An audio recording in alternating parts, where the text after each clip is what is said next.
for Hindi 1-to-1 translation and sentence improvement. 5 statements हैं, फटाफट से देखते हैं इनका ट्रांसलेशन क्या होना चाहिए, क्या मिस्टेक करते हैं वो भी देखेंगे और आपको क्या करना है। फटाफट से पहले जो काम करना है वो है सब्सक्राइब करने का, वीडियो को लाइक करना है, शेयर करना है इसे अपने दोस्तों के साथ और कमेंट में क्या लिखना है। अगर किसी टॉपिक पर आपको देखना है वीडियो तो लिखिए I want a video on और फिर इस टॉपिक का नाम।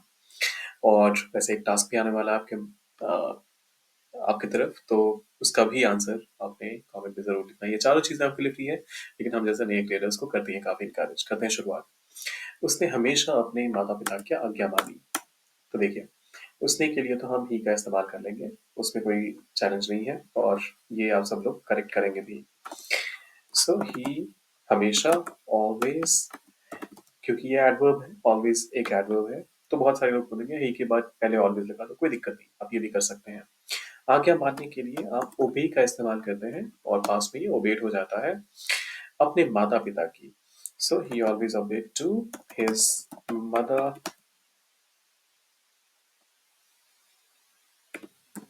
चलिए, गलत है ये ऑब्वियसली, इसमें कुछ इनएक्यूरेसी है। क्या गड़बड़ है आइए वो देखते हैं।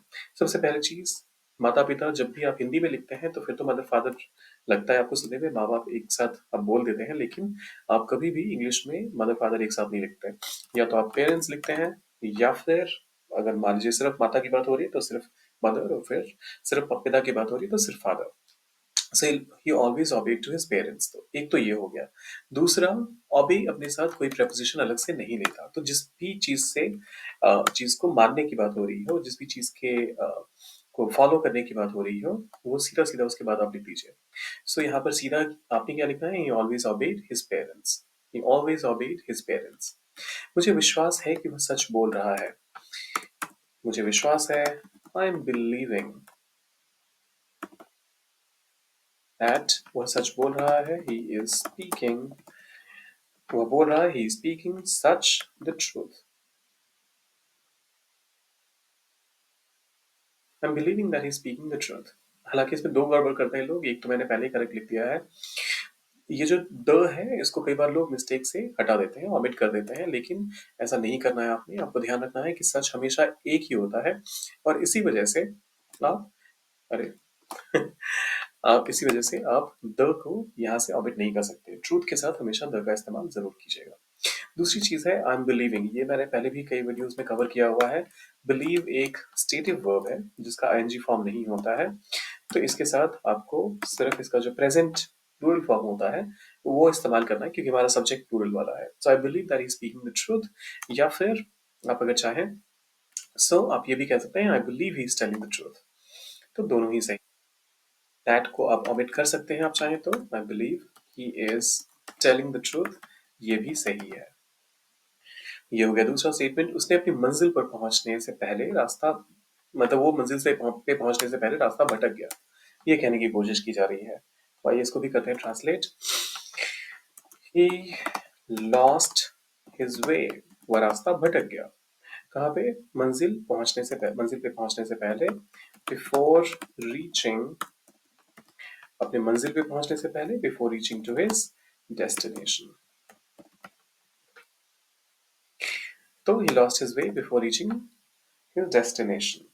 अब देखिए, रास्ता भटकने के लिए लूज द वे का इस्तेमाल होता है, उसमें कोई चैलेंज नहीं है। बहुत सारे लोगों को लगेगा अपना रास्ता ही खो दिया उसने, तो ये अटपटा लग रहा होगा सुनने में, लेकिन ये वाला पार्ट बिल्कुल सही है। ही लॉस्ट हिज वे मतलब वो रास्ता भटक गया। बिफोर रीचिंग, पहुंचने से पहले, और रीच के बाद फिर से कोई प्रपोजिशन अलग से नहीं लगता। So before reaching his destination. तो आप सीधा सीधा ही लिखिए, रीचिंग के साथ कोई भी प्रपोजिशन का यहाँ पर इस्तेमाल करना अप्रोप्रिएट नहीं होगा। तो ये हो गया हमारा अगला स्टेटमेंट। फिर देखते हैं बारिश होने की संभावना नहीं, इसके पहले आता है क्या आप मुझे यह समझा सकते हैं। चलिए इसको भी पहले कर लेते हैं। क्या आप मुझे समझा सकते हैं, कैन यू, आप मुझे समझा सकते हैं तो यू कैन, क्या आप मुझे समझा सकते हैं, सो कैन यू। समझा सकते हैं के लिए आप एक्सप्लेन का इस्तेमाल करेंगे। मुझे, मी, यह, this, can you explain me this, ये बहुत कॉमन है। एक्सप्लेन, शेयर या फिर सेंड, इन सब के साथ अक्सर लोग इस तरह की मिस्टेक करते हैं। अब समझाना किसे है, मतलब आप अपने आप को खुद को तो नहीं एक्सप्लेन कर रहे हैं ना, तो इस वजह से can you explain this this to me is the right way of putting this across. Never say, can you explain me this? Can you send me the document? No. Can you send that document to me? Can you share me that folder? Can you share that folder with me? तो इस तरीके से आपको यहाँ पे जो आपके prepositions हैं उनका प्लेसमेंट सही ढंग से करना है, और जो वर्ड ऑर्डर है उसका भी ध्यान रखना है, अदरवाइज मीनिंग कुछ और ही निकल कर आ जाता है। बारिश होने की संभावना है, तो इसके लिए आप कहेंगे it is possibility, संभावना है, और बारिश होने की, ऑफ रेनिंग। करेक्ट? ऑब्वियसली नहीं, इसका करेक्ट वर्जन भी देख लेते हैं। There is a possibility of, अब इस बार सिर्फ रेन का इस्तेमाल करना है। देखिए, जब कभी भी आपके सेंटेंस में कोई यह हुआ नहीं लिखा हुआ है और फिर भी आपको सेंटेंस की शुरुआत करनी है, और जो आपका मेन सब्जेक्ट है सेंटेंस का वही कहीं ना कहीं वर्ब का भी काम कर रहा है। जैसे यहाँ पर बारिश जो है, बारिश होना, उसी को इंग्लिश में आप रेन कहते हैं, तो रेन का मतलब बारिश भी होता है और रेन का मतलब बारिश होने का प्रोसेस भी होता है, तो ऐसे में आप देयर का इस्तेमाल करते हैं, इट का नहीं। So there is a possibility of rain जब आप कहते हैं, तो ये पूरी तरह से कन्वे कर पाता है मैसेज बिना किसी मिस्टेक के। मुझे पता है कि वह सही था। आई न्यू, मुझे पता है। अच्छा नहीं, मुझे पता है, so I no, I know कि वह सही था, that he was correct. Simple. चलिए, यहाँ पे सब कुछ सही है। आई नो, टेंस इनकंसिस्टेंसी देखकर आप में से बहुत लोगों को लग रहा होगा, लेकिन प्रेजेंट एक ऐसा टेंस है जो अपने साथ फ्यूचर को भी ले लेता है, पास्ट को भी ले लेता है। पास्ट बड़ा रियल है, पास्ट अपने साथ किसी भी टेंस को नहीं लेता, तो इस चीज का ध्यान रखिएगा। So I know that he was correct, technically ये सही है, लेकिन यहाँ पर वर्ड चॉइस एरर है। I know he was right. Correct कोई भी आंसर होता है, राइट, सॉरी करेक्ट, जब कभी भी आप कहते हैं तो इसका मतलब होता है कि कोई एक डॉक्यूमेंट करेक्ट होना, डॉक्यूमेंट की सारी इंफॉर्मेशन करेक्ट होना। जब आप किसी इंसान के बारे में कहते हैं कि वो सही था, तो ऐसे में right is more, right is a more appropriate word.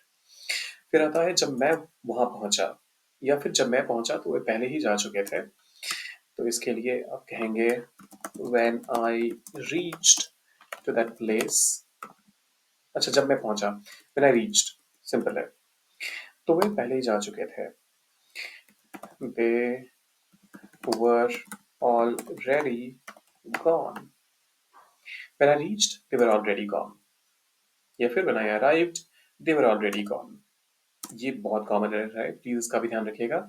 when I reached में तो कोई प्रॉब्लम नहीं है, तो इसको एज इट इज लिख लेते हैं, when I reached या फिर when I arrived, इसमें कोई दिक्कत नहीं है। so when I reached,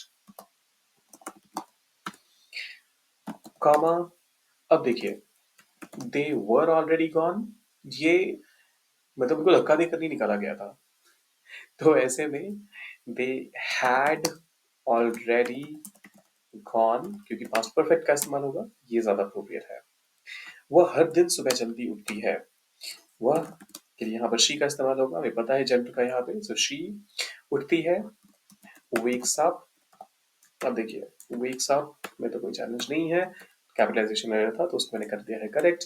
so she wakes up, जल्दी, अर्ली, हर हर दिन, एवरी डे, सुबह, in the morning. She wakes up early every day in the morning. Grammatically ये सेंटेंस आपको बेशक कितना भी सही लगता हो, है ये गलत। मैं एक चीज आपको बता दूं कि हर दिन सुबह को आप दो अलग अलग फ्रेज से ट्रांसलेट नहीं करेंगे। आपको यहाँ पर हर दिन सुबह के लिए एक ही फ्रेज का इस्तेमाल करना है, लेकिन वो क्या फ्रेज होना चाहिए उसका इस्तेमाल कीजिए और करेक्ट वर्जन डालिए कमेंट बॉक्स में। और जाने से पहले वीडियो को लाइक, चैनल को सब्सक्राइब, शेयर इस वीडियो को जरूर कीजिएगा। कमेंट में इसका करेक्ट वर्जन लिखिए। कोई टॉपिक है जिस पे आप वीडियो देखना चाहते हैं तो वो भी जरूर लिखिएगा कमेंट में। मिलते हैं जल्दी।